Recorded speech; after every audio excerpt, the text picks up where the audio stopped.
realm of justice, with truth, matters, perception, one question looms largely: can a lawyer defend someone who knows they're guilty? Welcome back to Lawishhh, a go-to source for all legal insights and thought-provoking discussions. Today we're diving into the heart of criminal law to uncover the truth and behind this very, very controversial question. So this is the number one question I get as a lawyer. Anyone I meet, how do you defend you're guilty? Well, you mean they're going to be guilty? How can you live with yourself? No. Okay, there's very strict rules. And I'm going to go through the first part, which is the ethical dilemma. So the perception of criminal lawyers twist the law to free the guilty is very, very common misconception. The reality is bound with strict ethical rules. Let's break down what these rules are and how they guide a lawyer's conduct. So, can lawyers defend guilty people? When defending someone who admits guilt, a lawyer's path is very narrowly defined, and it's so strict, and you have to be careful. Okay, so these cannot be misleading the court or falsely assert innocent.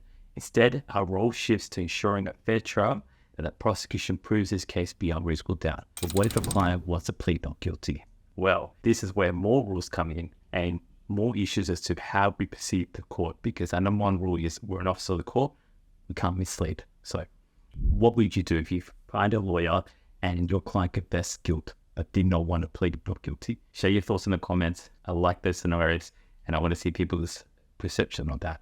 So my role as a criminal defense lawyer isn't to judge guilt or innocence, but to safeguard the legal processes. It's a lawyer answer, I know, but it's a very important thing, and it's a thing I hold strongly with my role. Okay, so whether a person is pleading guilty or not guilty, a lawyer ensures that every defendant receives a robust defense, a cornerstone of our legal system. If that was not the case, everything would fall apart. So, pleading guilty. One lawyer's strategy: if a client pleads guilty, the lawyer focuses on minimizing the sentence.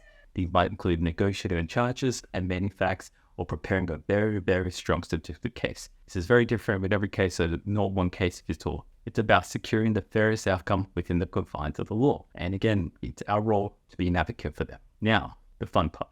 Pleading not guilty, let's navigate these ethical boundaries. But what if a client insists on pleading not guilty? Here, a lawyer's ethical boundaries come into sharp focus.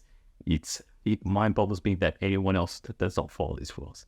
So they can argue that the prosecution hasn't met the burden of proof, but they cannot fabricate defense or allow false evidence. See how much that puts us in a dilemma?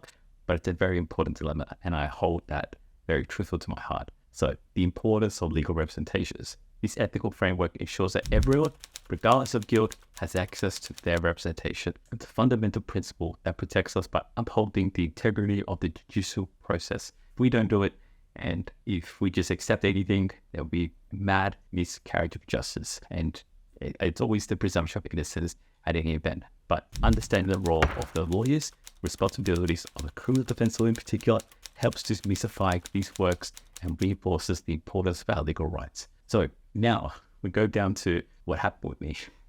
Okay, so I had a client that did the offense. He made admissions to me during the consultation and he still wanted to plead not guilty. So obviously I had to completely disclose to him what my duties are and what my duties are. Generally speaking, I tell it the first instance, if you're wanting to plead not guilty, I don't want to know, because then it affects my defense, right? But if you're pleading guilty, then spill everything, spill the beans. But in this particular instance, he did tell me, and he decided, because I gave him both with the ethical obligations, I gave him both scenarios, and he still wanted to proceed not guilty. And I had to advise to him, I get them to sign off the facts and sign off the prospects of success. This is to cover you.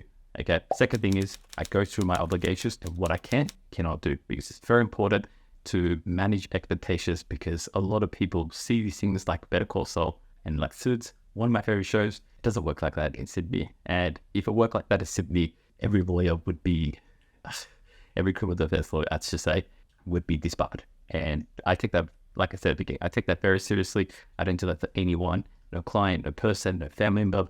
I would never do that. But we end up going through the hearing, and the lucky thing with that is that we had to do with the Commonwealth Department of Public Prosecution. He had done something on an airplane coming back from Dallas, Texas, and the issue is that it becomes an international jurisdiction. So you've got the AFP involved, and then you've got the CBPP. And so the good thing with that is when it came to the actual trial or hearing, we were ready to proceed. I obviously prepared my notes, but the victim didn't turn up. And the police had obviously issued the subpoenas. She was supposed to come to court. She didn't come up. The CDPP did try to adjourn it.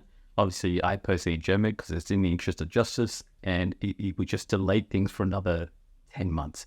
And my client was an NDIS worker, travels all the time, and with this pending charge, they couldn't travel back to the US. So the magistrate agreed with us and ruled out favor, so we had the matter dismissed on those proceedings, and that's one of the benefits of depending on your status. I hope you like that insight. I love giving this sort of case-by-case basis, and especially on crucial areas of law, and of course, the questions that get asked. So drop your comments below, and I'd love to answer them.